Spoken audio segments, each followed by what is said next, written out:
Okay, so here we have a waterfall here in Calgary, Alberta. And homeowners have complained that there's a small amount of water losing. The basin here, as you can see, that's the Caterpillar / snorkel unit. They're losing all their water pretty much every day. They're having to fill it up completely, which is a little bit too much. Now, it's not a lot of water they're losing, as if you turn the hose on full blast, it takes about a day and a half to fill up. So if you figure that out, a day and a half to fill up the basin, that's 36 hours, and that's the hose on full stream.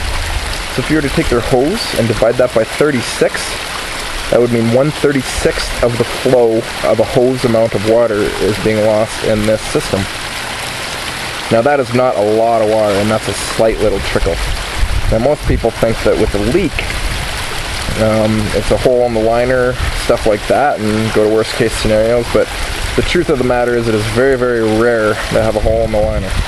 The only time you get holes in the liner usually is during installation, but once the pond is installed, it's very, very rare because all the rocks are stationary. The problem with installation is you're moving rocks around, you're placing them, and it's the friction that will cause holes in the liner. There's a rock underneath the liner, and you place a rock on top of a rock with the liner in between, the liner will generally rip, but it will hold a lot of weight, and once the thing's installed, you very rarely get that. So what we've done here, we've actually fixed some of these leaks, but I'll just show you where the issues were. The first one was right here. You can see where this little bit of liner is showing. Okay, it is, sorry about that. We are, okay, yeah, right there is where it is, and you can see there's just a little bit of a dribble coming out of there. We'll just zoom right in on there, and you can see the water threshold is pretty close. So what we did, we just pulled a rock right out of there. We saw that the liner was down, and a little bit of water was leaving the system. And you can see by me doing that with my hands, you get a little bit of a slow leak. When you put weight on that, you'll get more. Now a leak like that, you would dry your whole basin up within a day and a half.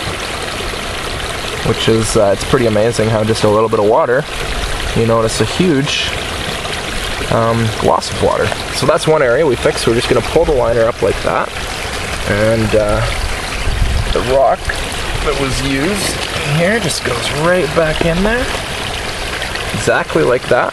And notice how I put it on top of the liner so that the liner doesn't get pushed down and the same problem happen again. Then we'll just take some gravel, we'll go in and we'll fill gravel around there to hide the liner again, so the rest of the waterfall you can see, you don't see any liner, and that's kind of the purpose. Now another problem area, which is right over here,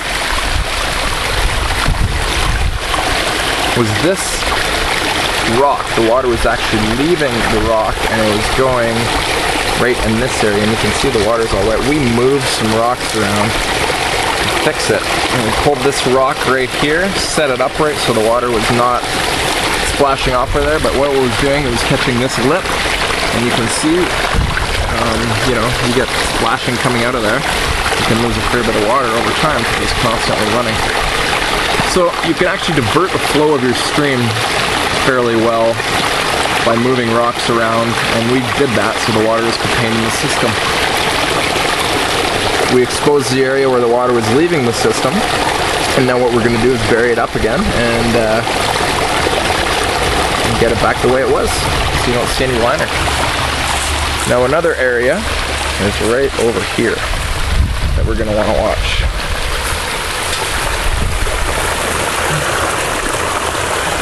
You can see, we just get right in there. We have a very low threshold between water leaving and water staying in. Now if I put that liner down, you can see you lose water again. And there's water leaving the system now, and that whole basin will drain in about a day. So you pull it up, we're kind of zoomed in a little bit there.